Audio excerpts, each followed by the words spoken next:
Hey everybody, Doug8798 here. Instead of doing a part 2 of my Guardians of the Galaxy review from December of last year, I decided to do a full-length second salute of the Guardians of the Galaxy 2014 film, talking about the stuff I was going to talk about in part 2 and repeating the stuff from part 1.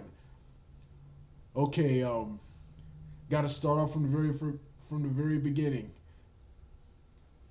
I first heard about the Guardians of the Galaxy from John Campia's AMC Theaters panel show where they were talking about a Guardians of the Galaxy film being made after the box office success that was the Avengers. While doing some research on the Guardians of the Galaxy film, on the Guardians of the Galaxy movie, it is said that Kevin Feige had he had been trying to get a Guardians of the Galaxy film made since 2009, actually, since 2009,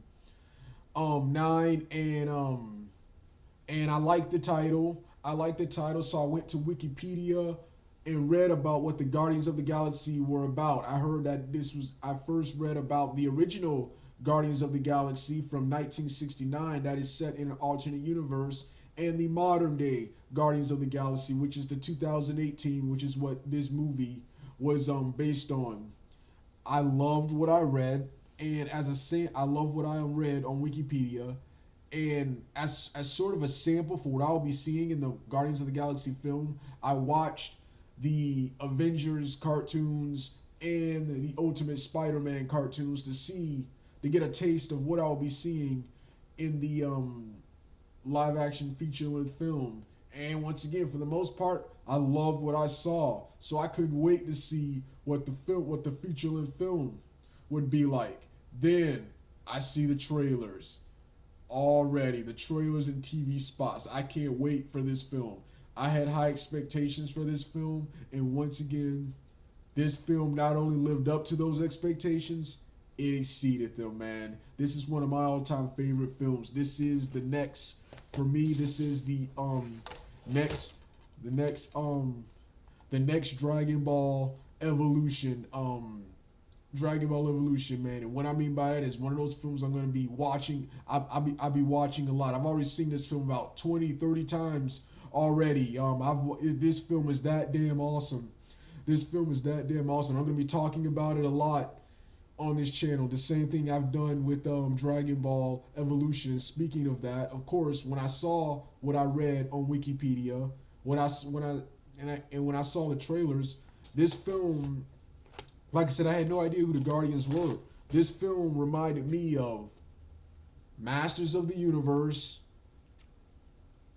Thundercats, and what would have been the sequel to Dragon Ball Evolution, Dragon Ball Reborn. So, and that's another thing I love about this film, is that this film right here was so awesome. It gave me hope that a Masters of the Universe, an accurate version, or a film with all the other Masters of the Universe in the film can be made. And a real Thundercats live action film.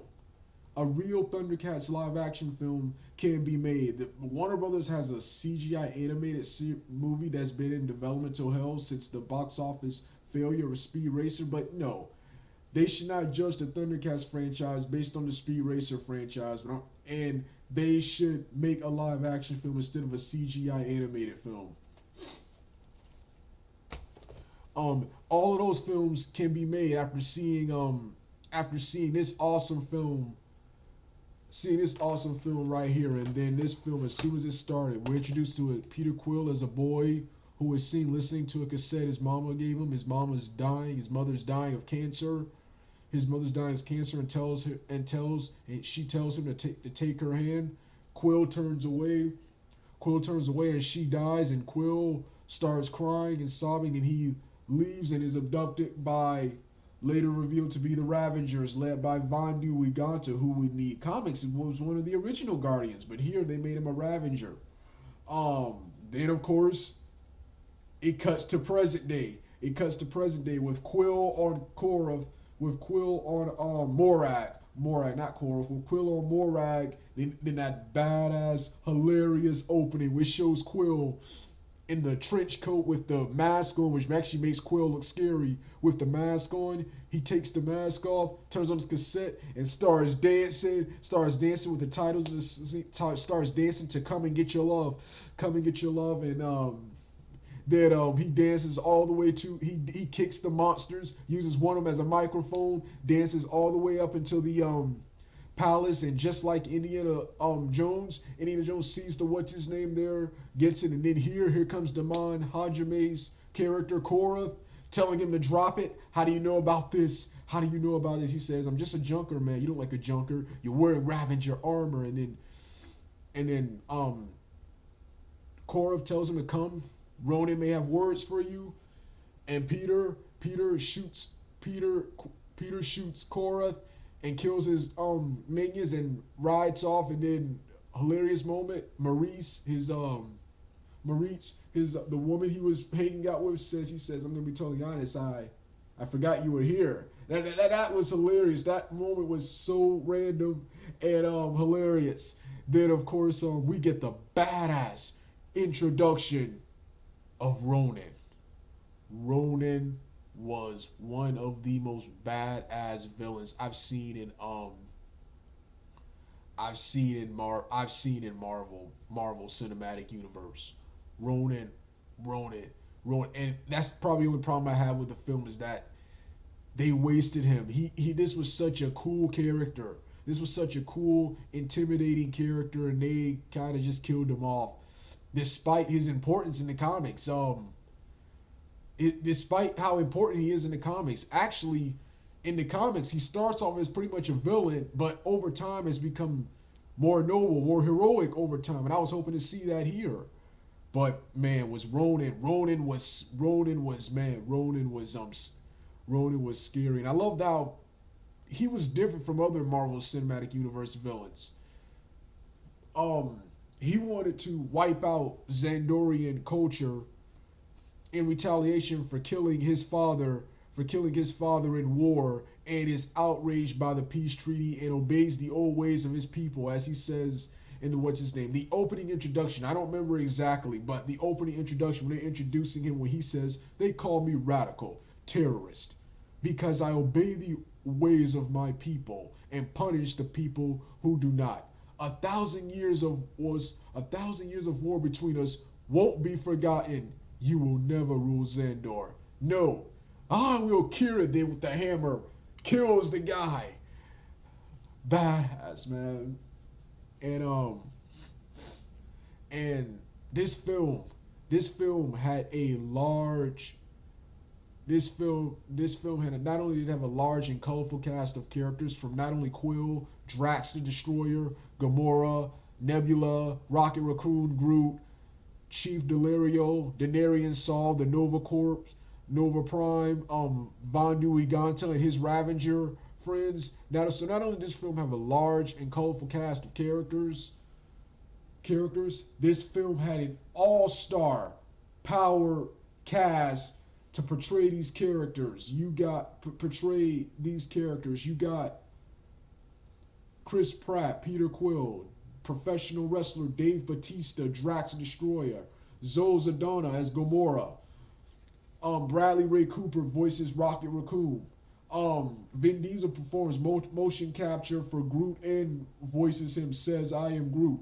Um, Chris Riley portrays Chief Delirio. I keep forgetting the actor who portrays Saul.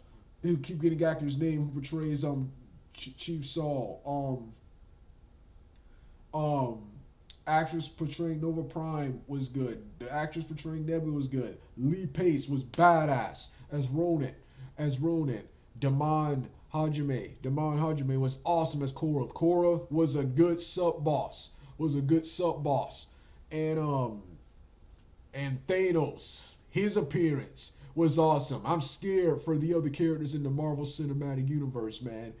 Like I said, I'm already waiting for Infinity War. We have Age of Ultron coming, but I'm ready for 2017 and 18, which is part 1 and 2 of Avengers Infinity War. So Yeah, like I said, all star power cast. Awesome action sequences, man.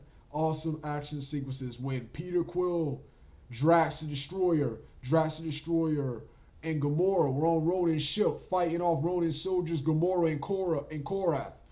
Man, that scene was badass. That scene was badass, especially the way the fight between Drax and Korath. Drax walks over. Drax throws two knives. Korath's dodging them. It kills two of Ronin's soldiers. Um, Drax tries to punch Korath. Korath puts the armbar on him. Puts the armbar on him, and takes him out with a roundhouse kick and says, "You will never make it to Ronin." Then Drax kills Korath in a badass fashion by ripping off his speaker piece, which kills Korath. He says, "Finger to the throat means death." Metaphor, sort of. That was awesome, man. That was awesome. Then, of course, earlier in the film, when Drax the Destroyer called Ronan and his goons, the starship battle between Quill, Rocket, Gamora, Nebula, and Ronan's forces was awesome. And talk about a powerful moment when Nebula killed her. Tried to kill her sister by blowing up her spaceship, leaving her stranded in space. And Quill, badass heroic moment where he put his own mask, where he contacted Vondu to come and get him and put on his own mask, on Gamora to save her life. Then of course the other action sequence down in nowhere where Drax the Destroyer and Drax the Destroyer coming at Ronan with everything he's got, and Ronan just overpowering Drax, man. Pure domination, man. Pure domination. Then finishes him off with a swinging choke slam. With a choke slam, and tosses him into the yellow spinal fluid. Yellow spinal fluid. And the dramatic music that's playing when he tosses him into when he tosses Drax into the spinal fluid, and you see Gamora near death in space. And Bradley Ray Cooper, Quill, you will die in seconds. You're gonna die. You can't fit two people in there. You will die in seconds. Like I said, man. Like I said, the cast, man. And then Groot's death. We are Groot. That was an emotional and powerful moment. That's when you know this film is awesome. When you care that much about the characters, man. About the characters. Then the humor. Like I said, this film was just so damn funny. Why would I put my finger on his throat? When Quill goes back to retrieve his cassette, companion, what were you retrieving? Quill gives him the cassette. You're an imbecile. And just the badass prison break scene, man. Like I said, man, the Guardians of the Galaxy film, man. This right here was a badass film, man.